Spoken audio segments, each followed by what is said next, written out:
Wabash Carnegie Public Library Oral History Program interviewing Harold Wolfe at the Wabash Carnegie Library, Wednesday, April the 18th, 1973.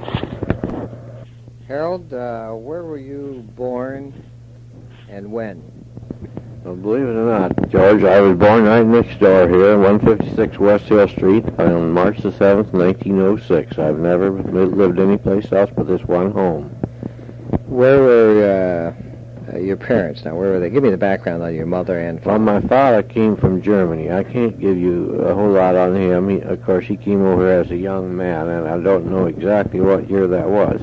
My mother was born in Cincinnati. She moved to Dayton, and then from Dayton to Wabash.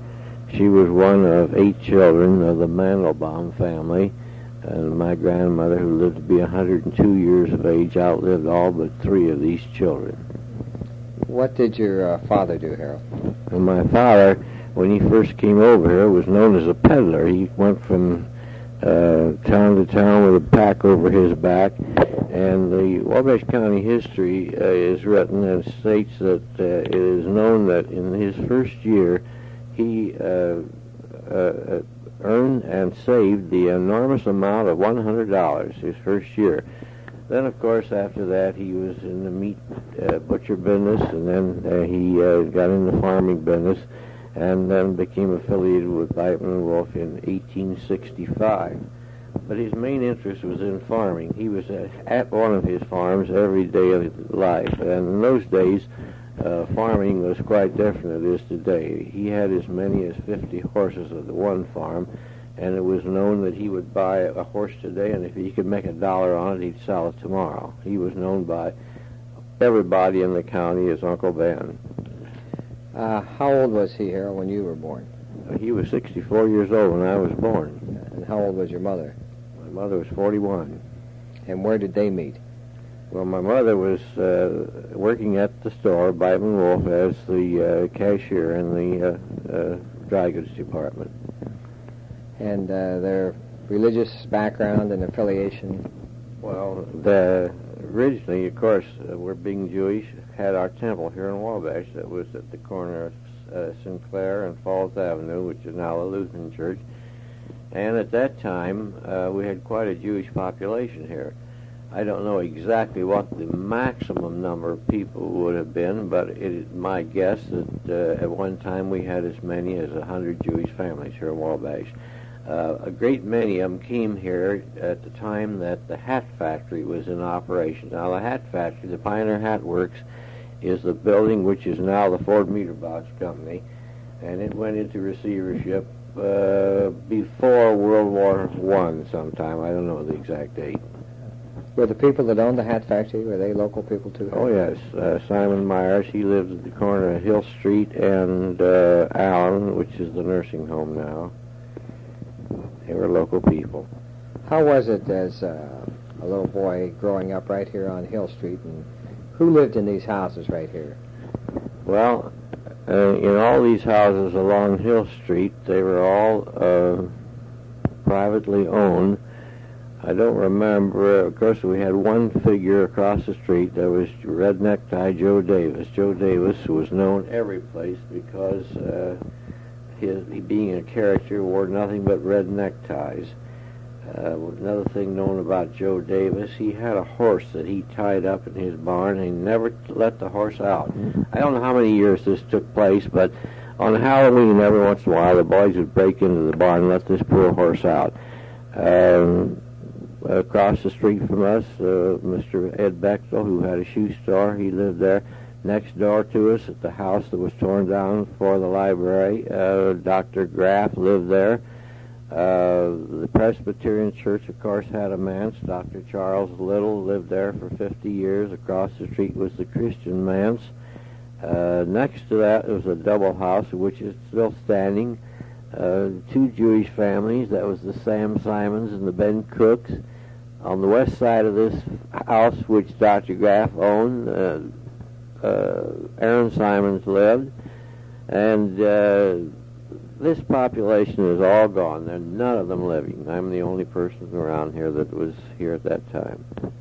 What do you attribute that to, Harold, with having 100 Jewish families in the town? And Well, of course, the younger generation, they just left because there wasn't anything here for them, I guess. The older people, a lot of them died off. Of course, if we go down and look at our Jewish cemetery, we'd find a lot of them right there. But a lot of them left here when the Pioneer Hat Works closed, moved to larger cities. I don't know the exact reason for it, but it is generally known that in these smaller communities, it's happening all over Indiana in the past. where did you go to grade school?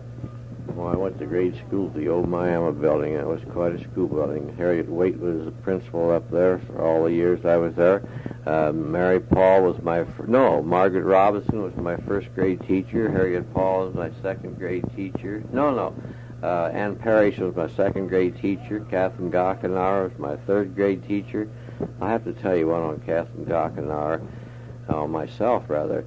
The only real spanking I ever got in school was given to me by Catherine Gockenauer, and I'll never forget why I got it. That was the first grade in school that we had desks that had inkwells in them. And the girl sitting in front of me's name was Nellie Arnott. She had beautiful curls. One day I just couldn't help but pick up one of her curls and drop it in my inkwell. And Catherine Gockenauer took me out into the cloakroom and gave me one real good spanking, and I've never forgotten it. Those were quite some days. Who else was teaching at Miami School in those days? Well, there was one of the McCarty girls, Fanny McCarty, and Grace Olive. That would be Miss Blaney's sister. Mrs. Claude Rice was there.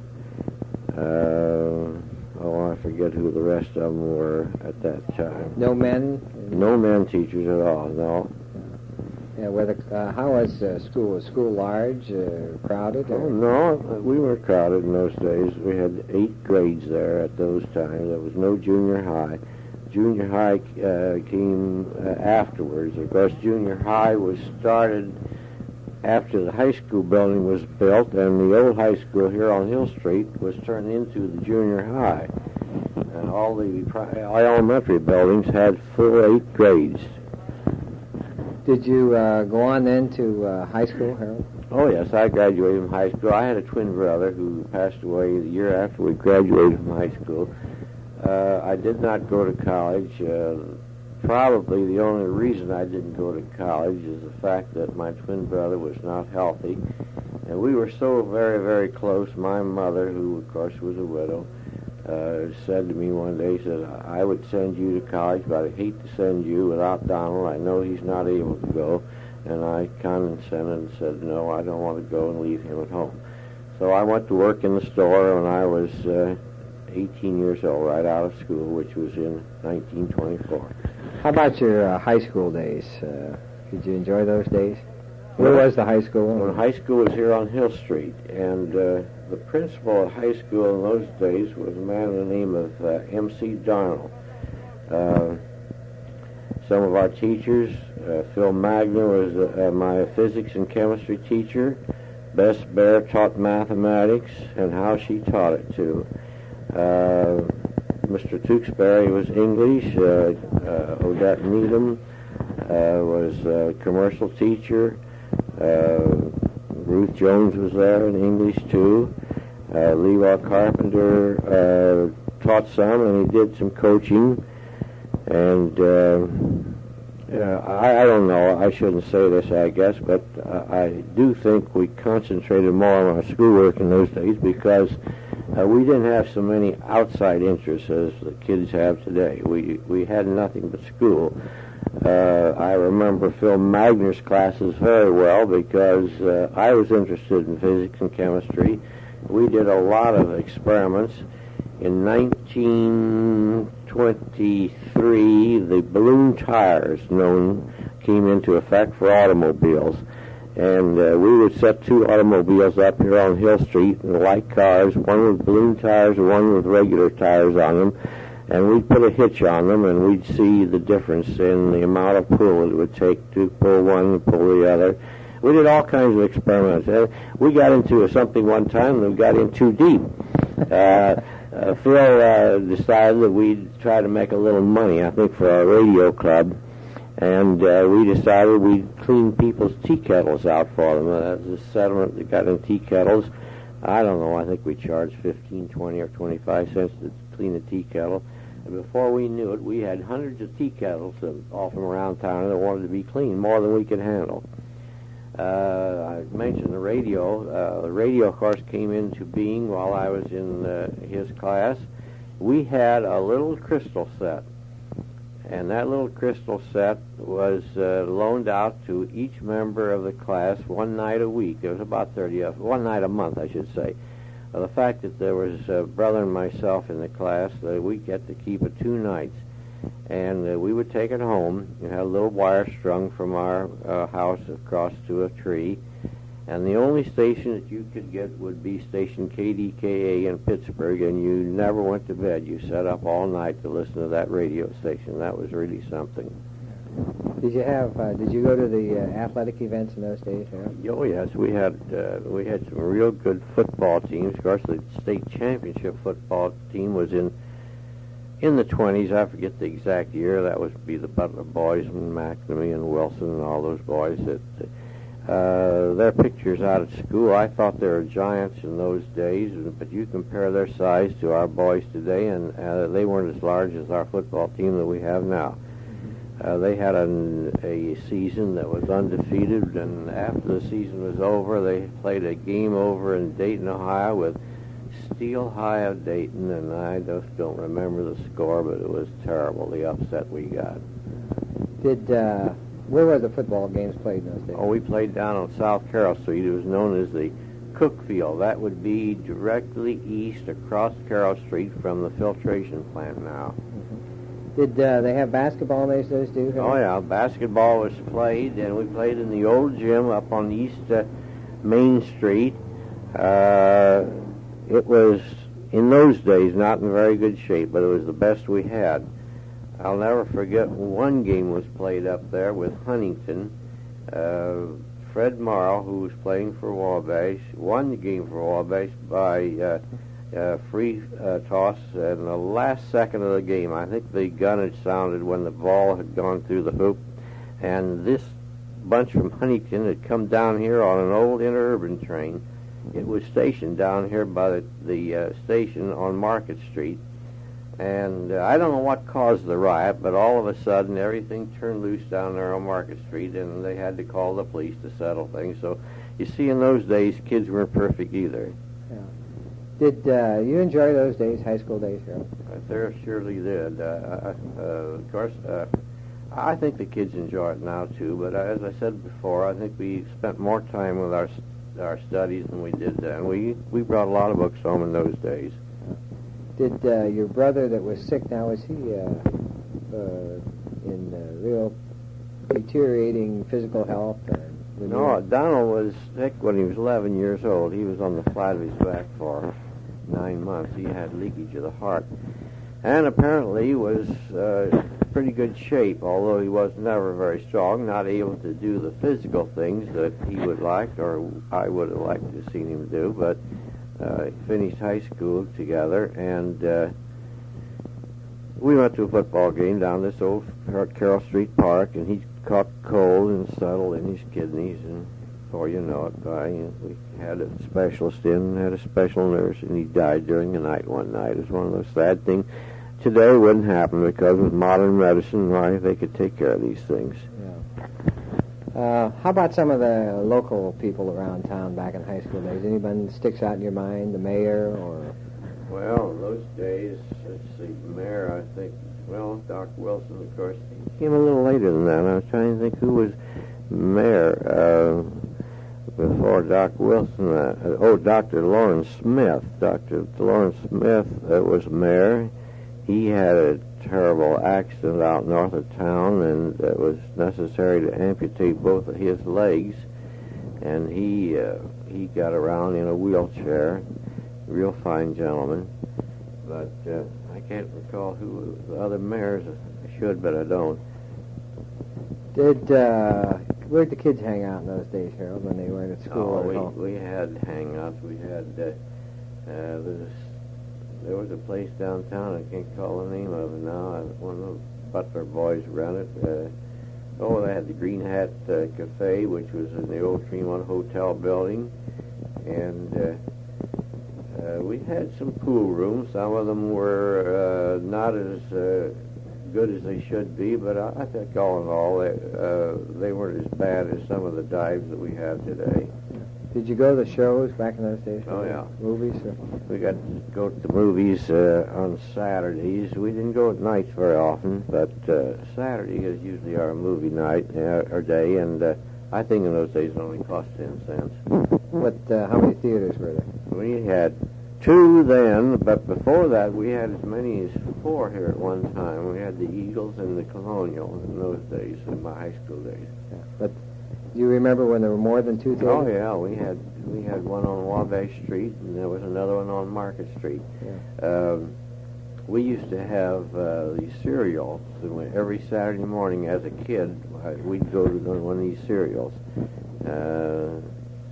Pearl White and Diamond from the Sky was one of them, I remember, and it was a come-on thing. You couldn't miss it.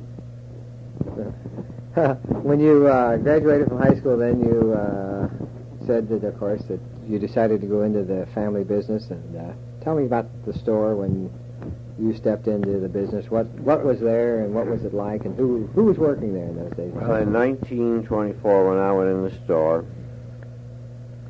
let me go back a little bit, 2 years back, because in 1922, we did a major remodeling job down there on the corner. We took on a 3rd room. That would be the 3rd room from the corner. The shoe department, the shoe department was moved out of the old department, and it was put back where the grocery had been, and the grocery was put on the corner room. The men's clothing was put in the 3rd room downstairs, and the ladies' ready-to-wear was put on the 2nd floor above the men's clothing. Dry goods in the center room, floor coverings, small rugs, luggage, draperies on the 2nd floor. In 1922, this change was made, and then it remained this way until 1934, and we did away with groceries and dry goods and floor coverings, and gave up the 3rd room, and all of our interest was on wearing apparel from then until the present time. Of course, at that time, there was Mr. Ed and Leo Beitman, Eugene Wolfe, and Isaac Beitman as 4 members of the firm. I came into the firm in 1934, and Mr. Ed and Leo Beitman were my partners. Of course, Mr. Ed Beitman died first, and then Mr. Leo Beitman. Of course, Mr. Harold Hagee, my present partner, joined us before Mr. Leo Beitman passed away, and the 2 of us then are partners at the present time. Can you remember some of the people that clerked in the store back in those days, Harold? Anything? Yes, I can. Probably I should mention this. Johnny Olson, who was of the famous team of Olson and Johnson, the comedians, did work there as a little boy. And a few years ago, when Johnny and his troupe were here in Wabash entertaining a charity show for the high school benefit, he came down to the store, and he wanted to see the old elevator. We had an electric elevator, and it had a mesh metal cage. And he said that when he was a kid working at the store, he stuck his finger out through this mesh metal cage, and it tore an end of his finger off. And sure enough, he showed me the finger that he had lost. And by the way, Johnny Olson was fired from his job down there, and it was a rather funny thing. Johnny was putting up grocery orders one morning, and on Saturday morning, of course, they delivered them. Johnny wrote some kind of a cute note on a piece of toilet tissue and stuck it in one of the orders, and somebody took offense, and that was the end of Johnny. Mm-hmm. We also had Billy Kaiser and Ed Finney and Gus Hipskin and Bess Rogie, who was Mrs. Ernie Rogie, and Shear boys, Lawrence and Ernie Shear, not Ernie, Carl Shear, both worked there. Lynn Brewer worked there in later years. There was just a lot of people that worked in and out of the store. Upstairs, excuse me, we had a tailor shop. Paul Brembeck, who was the father of Bud Brembeck boys who were known around Wabash, he and another man had a tailor shop on the second floor. And then I'm told, I don't remember this, of course, I'm told that the third floor of the corner building was a dance floor at one time. How did people look on a merchant back in those days, Harold?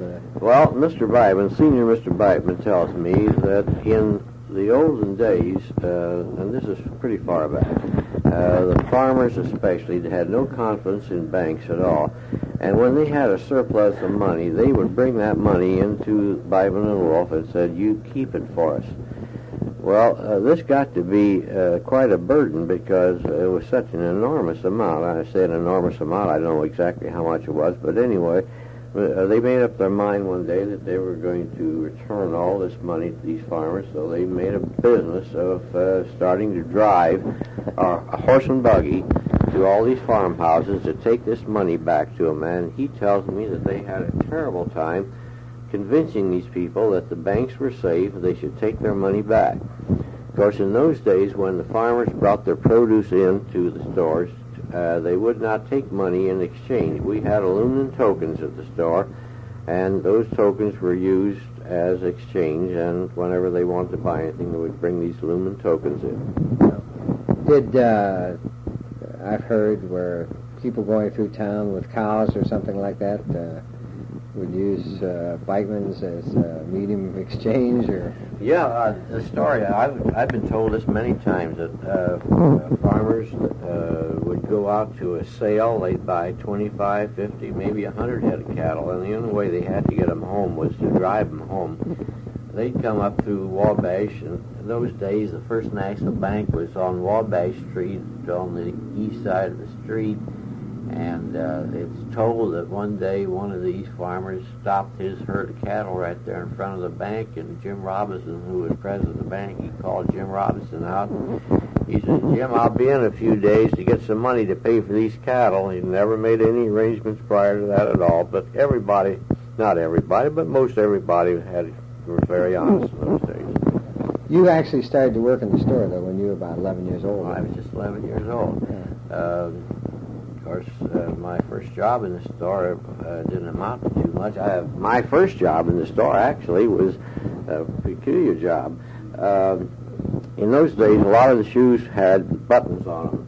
The ladies' shoes especially had as many as 15 buttons on them, and they lose buttons, or they'd either gain weight or lose weight, and they'd want them tightened or loosened, and they'd bring these shoes in, and they'd accumulate them during the week, and Saturday morning was my job to put these new buttons on.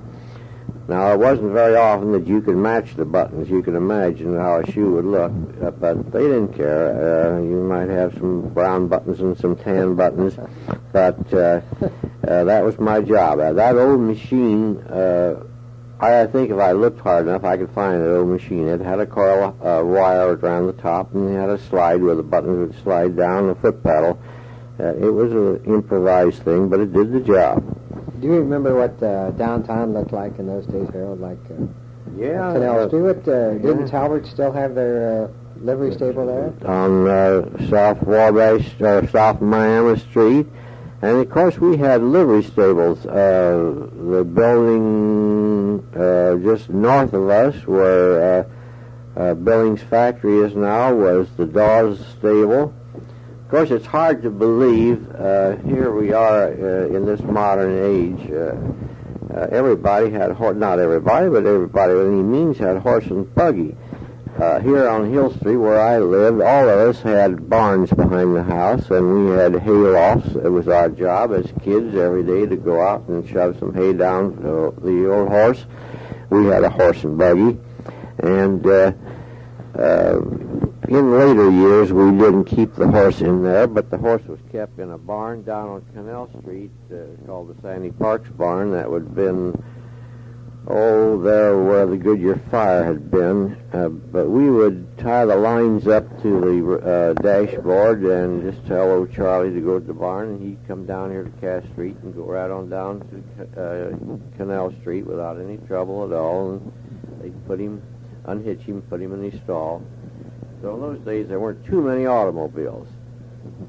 You would just unhitch your horse, and he'd get down to the corner and stop and turn left? He'd just go down there. Nobody, I think in those days, actually, a horse had to ride away. Yeah. What did the business district look like in those days, Harold? Like you'd be walking around the square? Over on the corner where the hotel is, of course, the hotel was built just prior to, or just after World War I forget which, but there were small buildings there, photograph shops and things like that.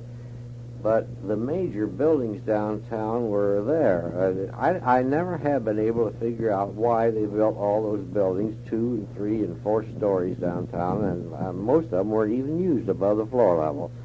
But I guess in those days it was very cheap to build a building, and they went up thinking that maybe they could use them for something, but they never did. Mm-hmm. If you were to walk from your store going east on Canal Street, what would the stores been like when you were a young man or a kid? Well, who would have been in the stores? Jiminy, next door, going east on Canal. Going clear back, the first store east would have been Carpenter Brothers hardware store. Mm-hmm.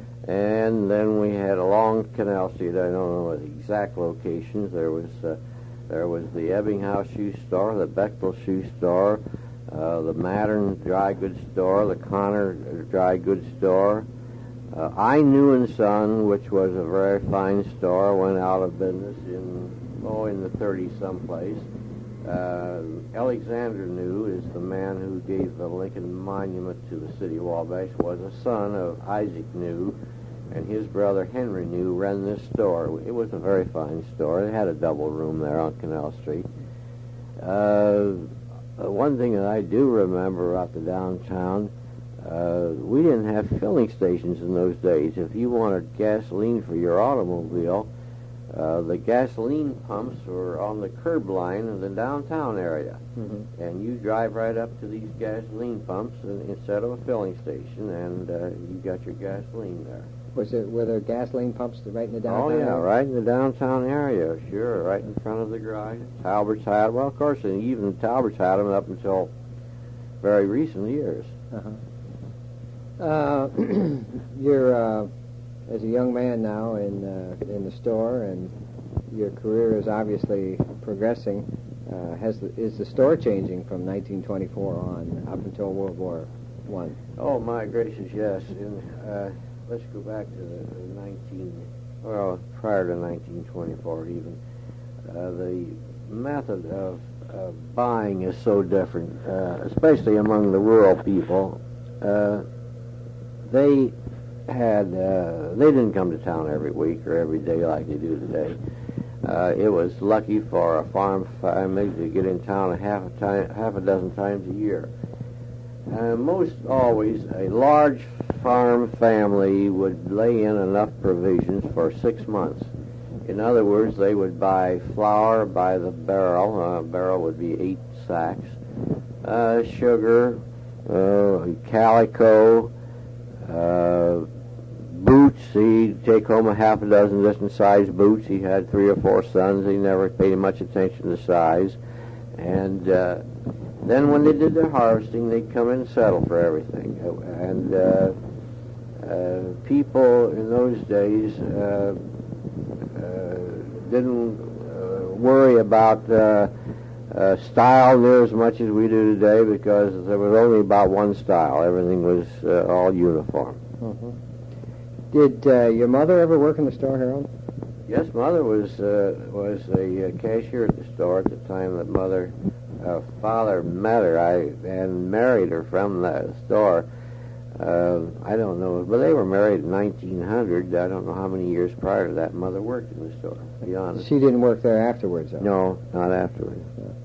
How about your home life then? Your father died in what year? Father died in 1912. I'll have to say this, one thing I do remember. He died in March of 1912, and it was a cold, cold winter. He was buried from the Presbyterian Church. They dug a path. I'm just telling you this because I want to point out the fact that the type of weather we used to have. They dug a path directly south across the street from our house and up the south side of Hill Street to the Presbyterian Church, and I can still see people walking over to that church, and all you could see was their head. There was that much snow on the ground in those days. Mm-hmm. Of course, that was 1912. 1913 was the year of our big flood. You might be interested to know something about that flood. Of course, the big flood was in 13. We didn't have any trouble at the store, but it did come up on Canal Street as far as the Somerton Barn, the mill, which would be the corner of Cass and Canal. It came up to the railroad track, which would be the track just behind the cafeteria room there. And the levee on Wabash Street and the levee on Miami Street, you could not go from Wabash south to north at all. I don't know how long the water and the electricity was off, but it was quite a session that we didn't have any water or electricity here in Wabash. Wabash wasn't hit as hard as Peru, though, for some reason or other. They were lower land down there. I remember one thing, though. They had a lot of their elephants at the circus quarters were drowned, and this elephant skin made beautiful purses, and all the women here in Wabash were buying these elephant hide purses made. They also had a refrigerator factory down in Peru that was drowned out, and they sold these refrigerators just the way they were left after the flood, for little or nothing. And I remember my mother bought a great big double-door refrigerator and had it up until the time we got the first electric refrigerator, and that was in 1937, I believe. And I have to tell you, one of my... This was an ice box. She had an ice box. An ice box. Right.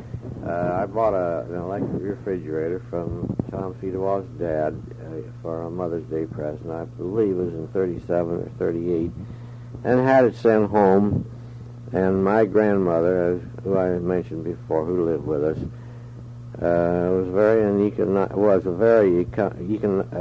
very German stock, and she couldn't see anything wasted at all. They threw a great big hunk of ice out in the backyard, and when they left, she went out in the backyard, got this piece of ice, and brought it in and put it in the electric refrigerator. She was not going to let them waste that ice. How was it, Harold? We haven't talked about your home life now. Well, your father's gone, and after high school graduation, your brother dies, and it's you, your mother, and a sister, and your grandmother, and an uncle and an aunt. Who were they? Uncle Jake Mandelbaum, who was not married, and Aunt Hazel Mandelbaum, also who was not married. Yeah, and they all died. Believe it or not, in a range of about 4 years, I had 7 deaths in my family. Well, what was it like in the house? Did they speak Hebrew? Did they converse? Well, my grandmother spoke German, and she loved to speak German to my mother. I wish I had paid more attention to it. Now, I can understand some German, but I can't speak it. And she was, as I said, came over from Germany when she was 13 years old on a sailboat, and she had no family here at all. That is, real close. She had some distant relatives, but she was from the old stock. She used to live up on East Hill Street, and her husband came, and they came here. He was a cigar maker, building across from the Wabash Railroad Station. The little stone building up there is where they had this cigar factory. And she used to have a big garden, had a chicken yard in the backyard, and she used to make apple butter outside. Very, very thrifty. I mean, those days they canned a lot. course, we had the farm, and we had a lot of fruit out on the farm, and it was nothing at all. I remember one 4th of July, my mother and grandmother and aunt, they had 4 bushels of these little sour cherries to can. They made cherry preserves and canned cherries, and I was never so sick of anything in my life that were the cherries in those days. Now that we're this time of year, we're getting ready for Passover. What would it have been like in your house with your mother and grandmother cooking and getting ready? Well, in those days, it was entirely different than it is now, because we were Reformed, strictly Reformed. We didn't, even, up until the time I was married, I didn't know a great deal about the Jewish religion, although I did go to Sabbath school as a boy. We didn't observe the Sabbath as the Orthodox do. My wife, coming from Cincinnati, from an Orthodox family, did observe and does observe all the holidays, and I'm very happy that I'm able to cooperate with her, and our children do also. We have our Seder. We had one just the other night, although we had one little girl visitor with us, but we try to keep our religion foremost in the children's minds, and they've both been confirmed, and we belong to the Congregation in Marion, a very fine group of people. Did your mother and aunt prepare any special foods like for holidays? Oh, yes. You mean for this Seder? Yes. You bet. When you were a kid? Oh, when I was a kid, for the Passover, yes. Of course, in those days, I better explain, the Jewish people used matzah, which is the unleavened bread. And in those days, it was shipped in here from Cincinnati, and one of my aunts used to take orders. Now, you can imagine, she went around, and I had to deliver this matzah in a little go-kart, a little coaster wagon, I should say. Some people would get as many as 25 pounds. Now, 25 pounds of this matzah, although it doesn't sound like much, it takes up a lot of space because it was lightweight. And I was pulling this coaster wagon all over Wabash, delivering this matzah. In those days, it used to sell for about, 10, 12, 15 cents a pound.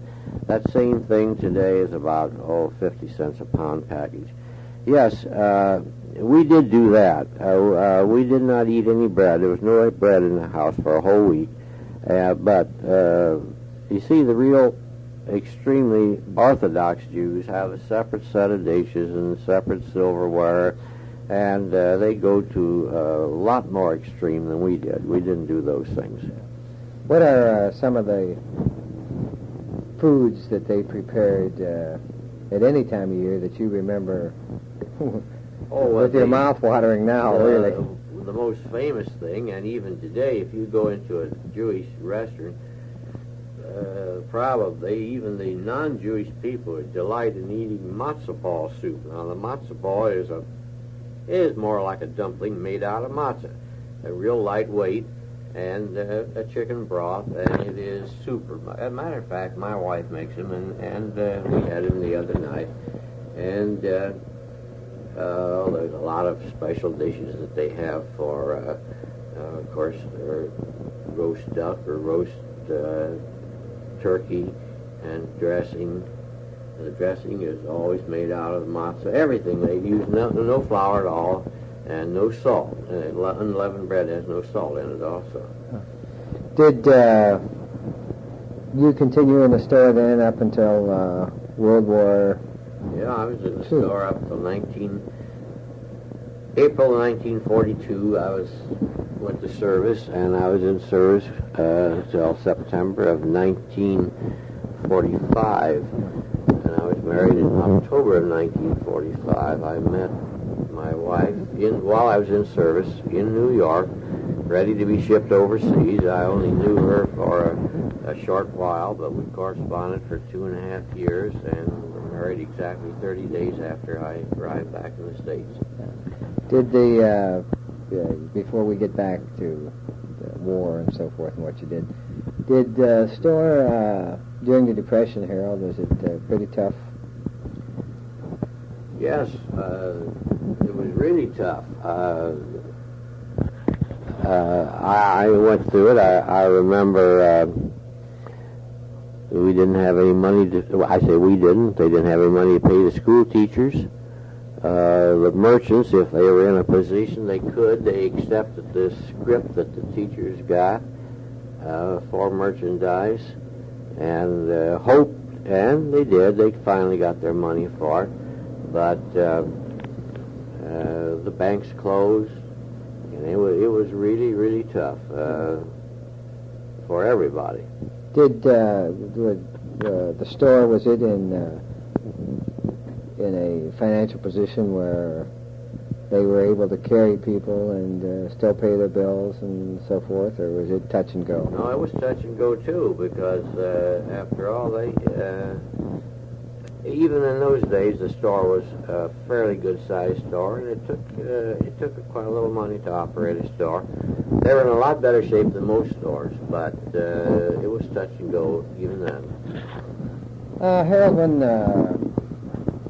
Roosevelt declared the bank holiday, what happened? What happened to the store? You would have been real active in the business by this time and so forth. Yeah, it was. Where was the store's money? Let's put it this way. Well, it was in the bank. It was a calamity. Uh-huh. I don't know exactly how long Wabash was without a bank. It wasn't too long. Of course, Mr. Honeywell came to the front. Mr. Ed Beitman was on the first board of directors of the First National Bank, and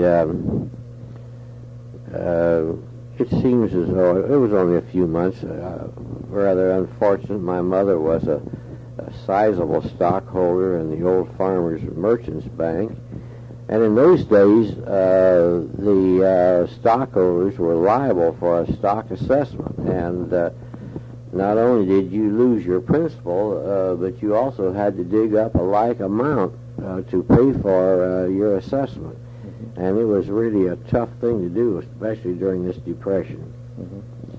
Did, when the banks finally closed, when they declared the bank holiday then, did that obviously shut off your cash flow? Or? Oh, yeah, there was very little cash. Excuse me, let me tell you this. This comes to my mind because it was such an incident of...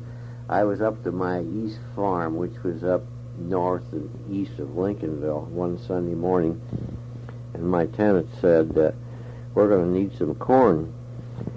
So on the way home, I stopped at Dan Barton's farm. He was a very prominent farmer, and I said, Dan, this is Sunday. We don't want to talk business on Sunday, but if you know of anybody that has any corn for sale, let me know and get in touch with me. He said, why, there's a man right across the road here named Ed Baker that has corn for sale. So I stopped, and again I said, now this is Sunday, we don't want to talk business, but if you have corn for sale, I'll come out tomorrow. And he said, oh, we'll talk. He says, there's a catch to it. He says, I've got to have cash. And I said, well, I'll get you the cash. He says, I've got men shucking this corn by hand. And how much is the corn? I said. He said, 10 cents a bushel. He called me about noon and said, could you possibly take another 500 or 1,000 bushels? I said, you can haul corn until you get tired hauling it at 10 cents a bushel. Even in those days, he couldn't make enough money to pay the taxes on the land. Mm-hmm. But he was just... he needed money to pay these fellows for shucking. The soil, yeah. Did these years, Harold, of obviously no economic growth, there wasn't certainly anyone thinking of going into another business at this time. Businesses were collapsing. Did this give a rise to the bootlegger and things of this nature, do you think? Of course, Prohibition would have been coupled with this before this time. Before this time. I forget exactly when Prohibition went.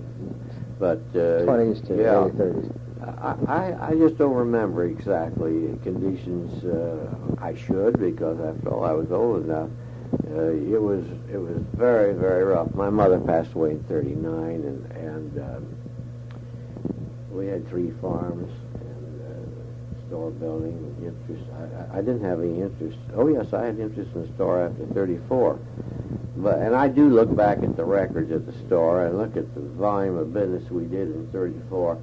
I don't see how we kept our store doors open. What would you have been doing in '34? You were all soft goods by this time?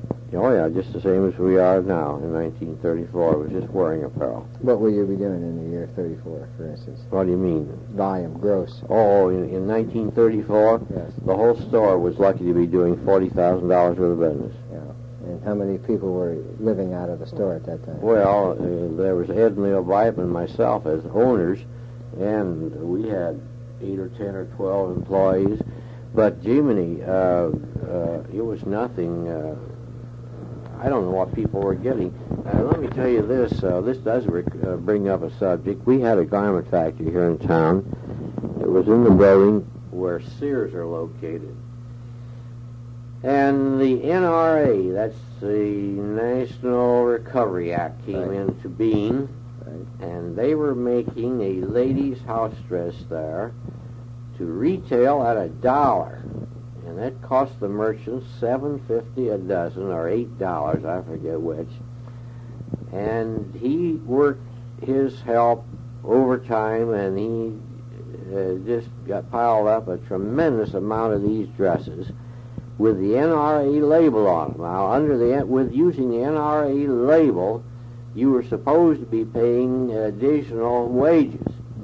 But one day, one of these girls working at the plant came to the charity board. I don't know how it happened she came to the charity board. Mr. George Dingledy, who at that time was president of the charity, listened to her plea. He immediately called Indianapolis, and he had a representative of this NRA come up from Indianapolis, and they found that this factory had 1,200 dozens of these dresses made up with the NRA label on them. And he had men out selling them at $10.50 a dozen instead of $7.50 a dozen, but he hadn't paid his help any more than he had when they were selling for $7.50. They immediately made him pay these girls retroactive to the date he started using the NRA labels. Hey, well, this fellow was going to kill me. He thought I had reported him. I hadn't, but I never forgotten that. They just didn't get paid anything. I honestly, I think about $7 a week is all they made. Yeah. Well, of course, $7 a week would have been good wages. That's right. For whether you talk about the charity board, was there did the community go quite a bit for helping one another and so forth? And those things? It seems to me as though we had a pretty good organization. I remember Mrs. Dr. Wilson, Mrs.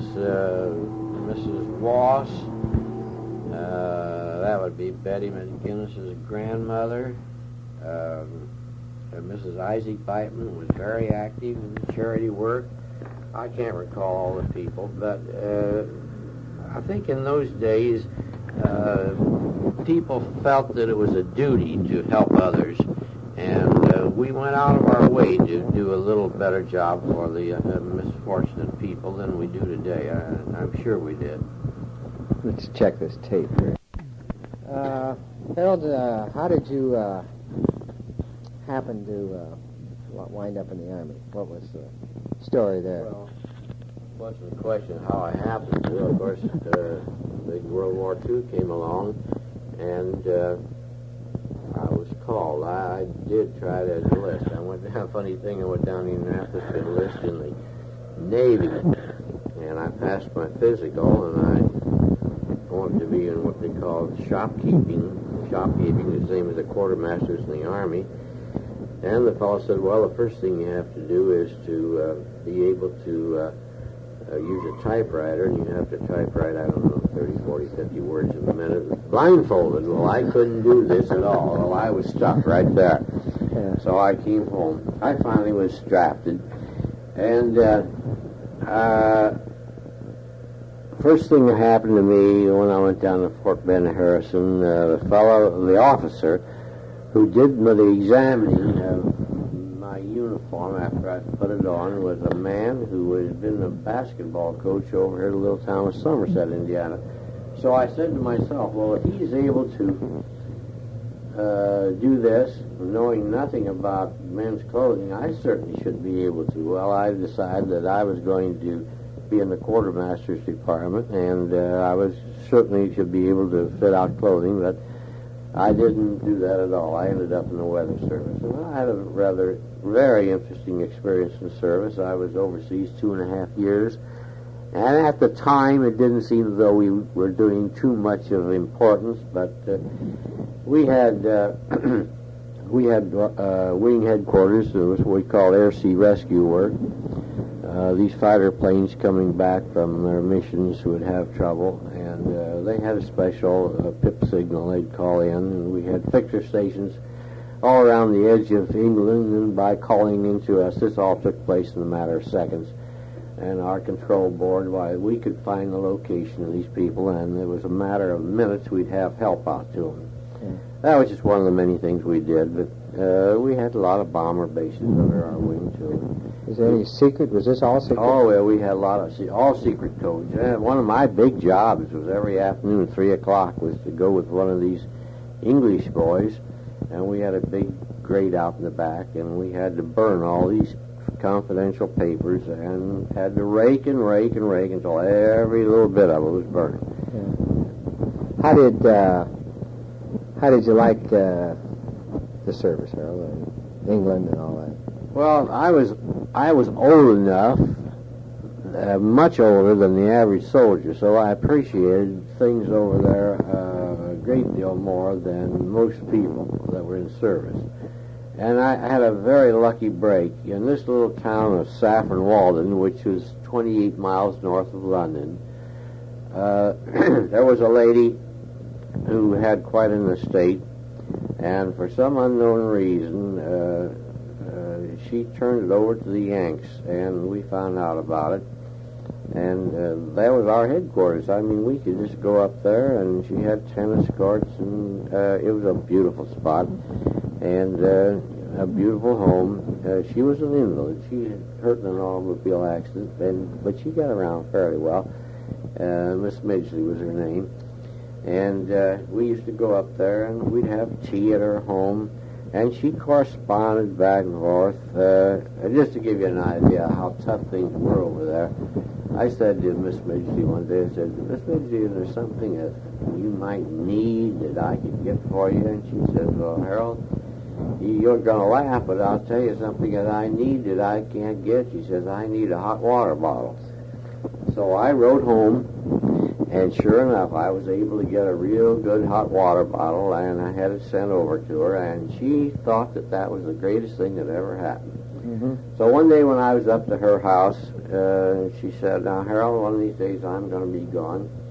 And is there anything in this house that you might like to have? And I don't know why, with all the beautiful things she had in that home, I looked up the ceiling, and she had a great big wooden round turn curtain pole.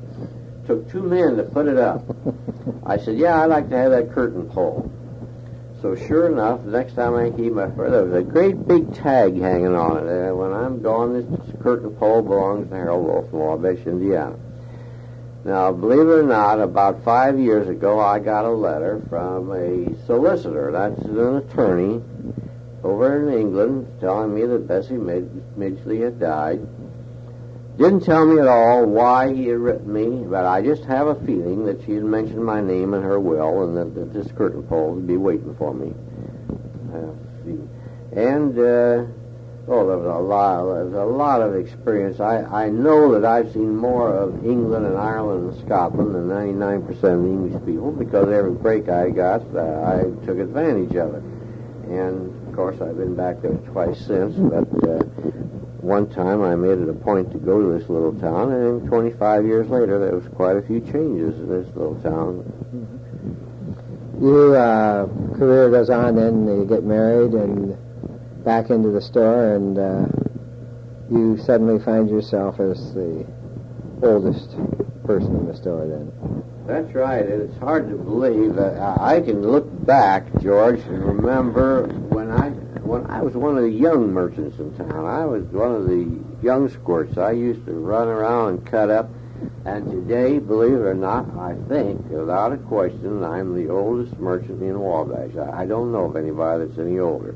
Of course, I've been here quite a long time. Anything outstanding or unusual happened from World War II years to present in business, Harold?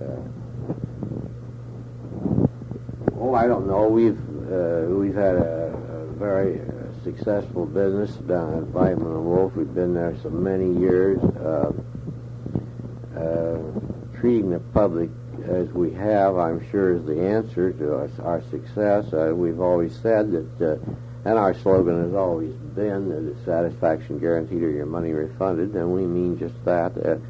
I don't know of a single person that could say that they've ever didn't get their money's worth at Beitman Wolf, and that's our policy. And it has paid big dividends, that's all there is to it.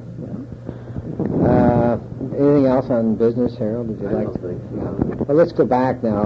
We're going to go back and touch on some of the other points. How about Mr. Honeywell?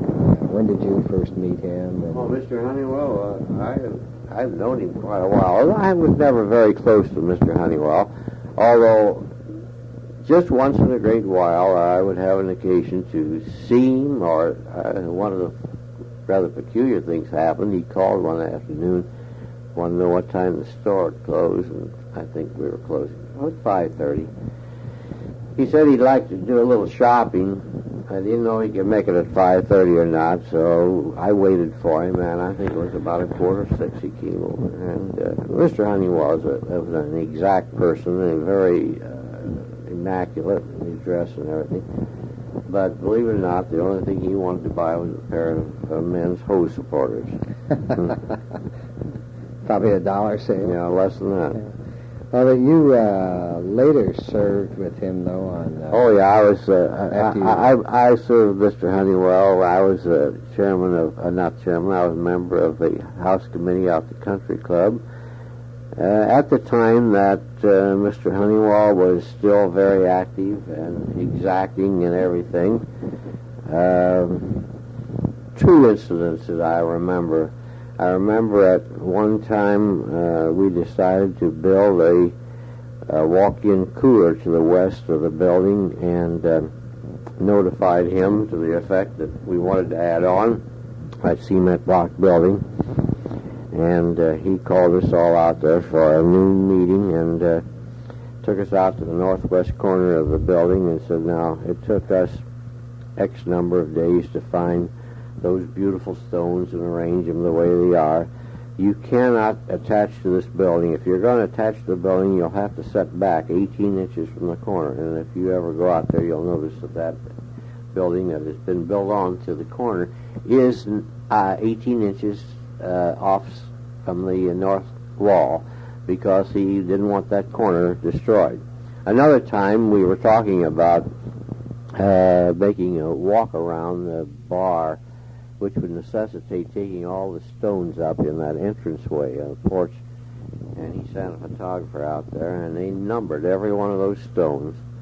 And he notified us if we took the stones up, the stones would have to be replaced exactly the way they were.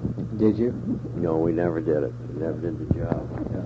No. Was, of course, Honeywell's factory was right across the street from across there, yeah. All those years. Would you see the personnel quite frequently? Oh, yes. So on Friday afternoon when they were paid, we used to have a regular lineup, getting their, either paying on their account or getting their paycheck cashed at the store. That was very important. They paid by check in those days? Well, they were all paid by check, yes. Did you serve on any other committees with Mr. Honeywell? No. None at all? I think we're getting about the end of this tape, and I'm going to turn it over.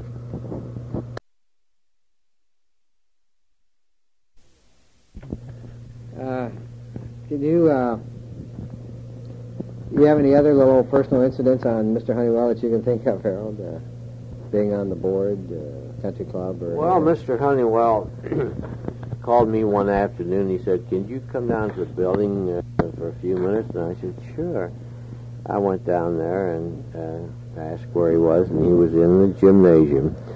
He had half a dozen folding chairs sitting out in the middle of the floor, and he said, now I want you to go over there and look those chairs over, and then I want you to sit down in them, and I want you to tell me which one of those chairs you like best. Well, I did did exactly what he told me, and I told him which one I liked best. And I found out afterwards that he had done this same thing to half a dozen or more people around Wabash. He was making the selection of the chair to be used for the floor, which we use at the present time, but he wanted to be sure that he got the most comfortable chair he could get. And that's the way he took about trying to find out which one the people liked best. Did you know first Mrs. Honeywell? Not personally. Oh, I knew her, yes. I knew who she was and everything, personally. When you were a child, they lived down on Main Street, probably. Her family lived at the corner of Market and Cass. That would be where the Francis Slocum Bank is. Yeah. And then, of course, Mr. Honeywell, after they lived up at the corner on Main Street. Main Street, yeah.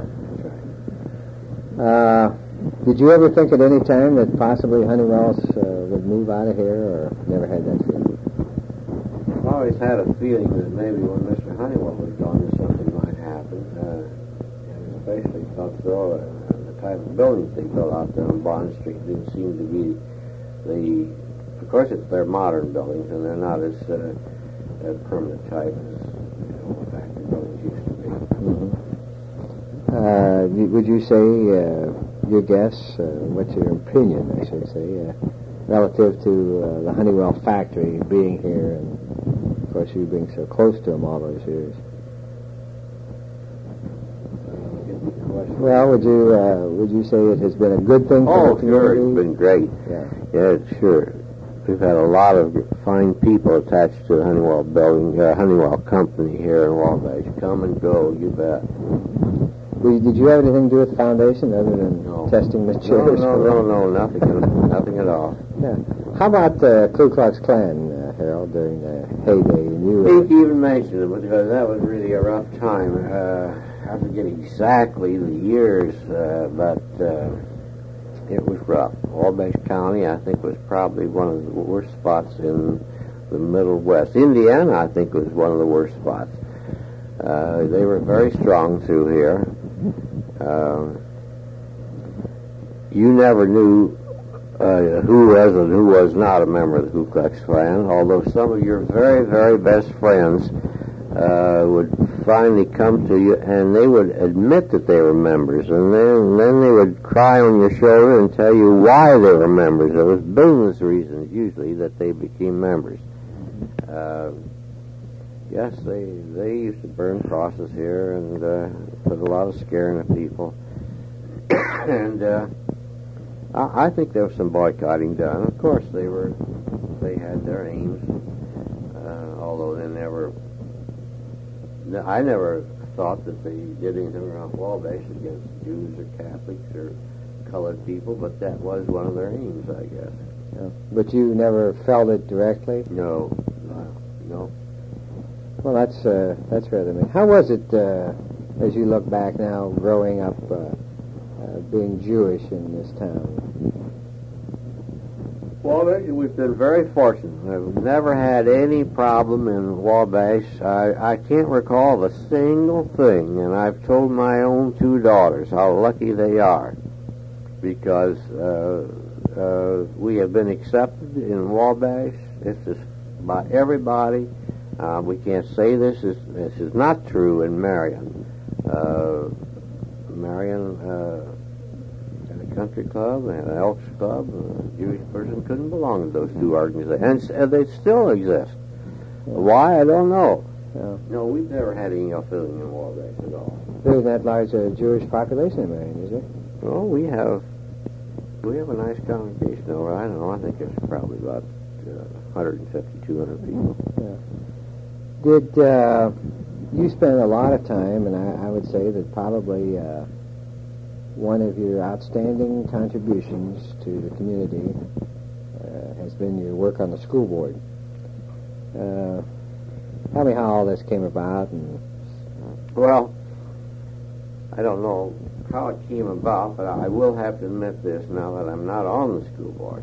I spent 9 years on the school board, and every single minute of it was enjoyable.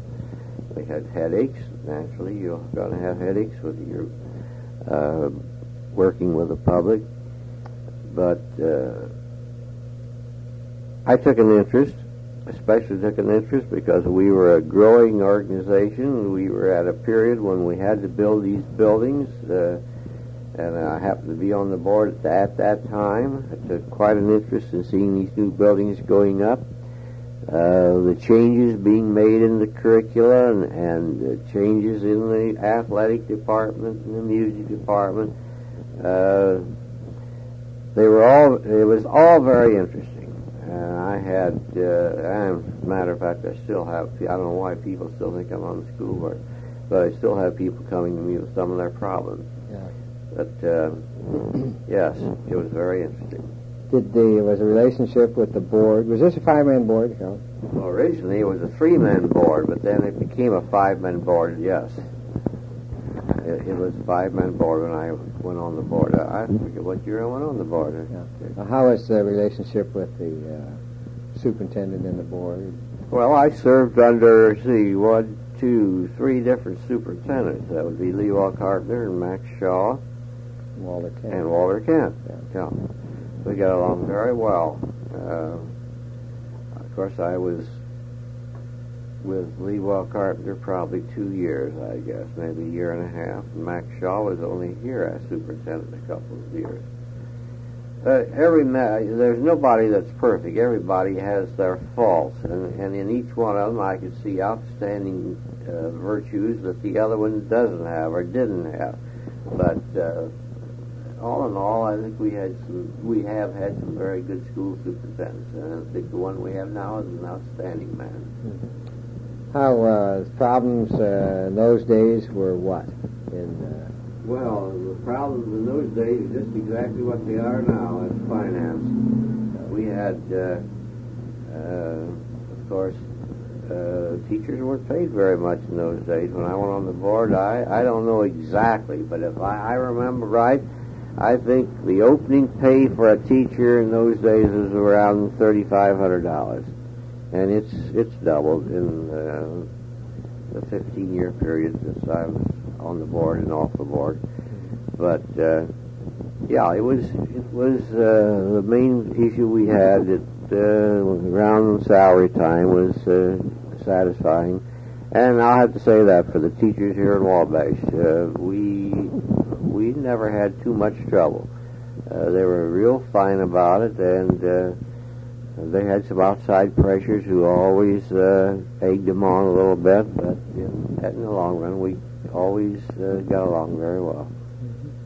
Did you accomplish all the building projects that you set out to? Yes, I think we did. While I was on the board, I went on the board while the Miami building has just started. Then we built 2 more rooms to the Eastwood. We built the Carpenter building. We built the Neighbors building. We built additions to the high school. And then we took over the old high school down here on Hill Street and made the administration building out of. So, and the gymnasium, the auditorium. Do you think there was much foresight in any more so than there is today, or was 20 years before you got on the board? Or do we just do things that we have to do today as far as education? Well, I think as far as planning was concerned, the buildings, yes, there was foresight used. The one sad thing that didn't take place, and I think everybody, if they would look back, would admit this. Noble Township and the city of Wabash should have joined as one school corporation. As you well know, the school city of Wabash boundary was frozen, and there isn't any chance for the school city of Wabash ever to grow. And as people are moving out of Wabash to a rural area out of the city, they grow, and we, the city of schools in Wabash, will keep on going down. Right. How about transportation back in the old days, Harold? How about the interurban? And I think one of your family had the first automobile, or one of the first automobiles. We had one of the first. We had, of course, the 2 main railroad lines through here, the Wabash and then Big 4, that was part of the New York Central.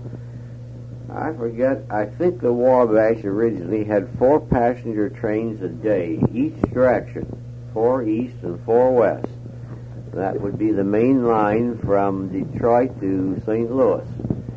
And the New York Central, I don't know how many trains they had, but that line ran from Anderson to Benton Harbor.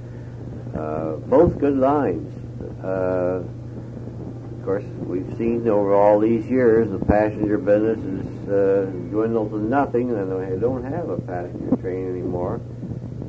And then, of course, we had the interurban line, the electric train, which ran from, we had 2 lines. We had one line running east and west, which is the line that ran to Fort Wayne, Huntington, Wabash, Peru, and then it went on south down to Indianapolis. The other line went to Marion and Gas City and finally ended up in Anderson, I think Muncie. I forget exactly where it did go. Did you ever ride that as a kid? Oh, sure. To Indianapolis? To Muncie a lot. To Muncie. Yeah. Why Muncie? Well, I had relatives living there, yeah. How about the city streetcars? City streetcars, we had the line that ran from what is now the Ford Meter Box Company. That would be the extreme north end of the line. The extreme south end of the line would be at the west end of Pike Street, extended. They passed on Columbus Street Hill, as I remember it, on the side hill there. Mm-hmm. Originally, there was 2. One went one way and one the other. Then business got bad, and there was only one. Yeah. They went to the end of the line, came back. But I never could figure out how they kept those things operating, because they never did too much business. Did you ever ride it? No. You didn't, well, of course. No, I had no occasion to ride it myself. Yeah. How about the first automobiles that you remember around Wabash? Well, the first automobiles that I remember. Who had the first car in Wabash? I don't remember who had the first automobile we had was in 1921. But there was automobiles around before that. Not too many. Did they get rid of the horse? Oh, yeah. Yeah, we got rid of the horse. Did you, was this the time that you took the car just in the summertime and locked it up in the winter? Oh, no. The car we had the year round, but the horse we only had in the summertime, and we put him away for the winter time. You take him either out to farm usually, and he wouldn't see him till spring. Well, I think we're about exhausted Harold Wolfe and all his subjects. Is there anything that, you have any predictions, Harold, or a historian, or a student reading this or listening to this, maybe the year 2000? No, I think it's just hard to realize the advancement that has been made during my lifetime. I can't appreciate what's going to happen in the next 50, 60, or 70 years. Of course, there's going to be a lot of advancements, and my children and your children will all take advantage of those things, and things that we're doing today will seem to be very obsolete to them. Yeah, probably not. Well, thanks again, Harold. And I appreciate it. I just hope these things will be worthwhile, and certainly will be. I think they will. People like you make them worthwhile. And this is George Dingledy.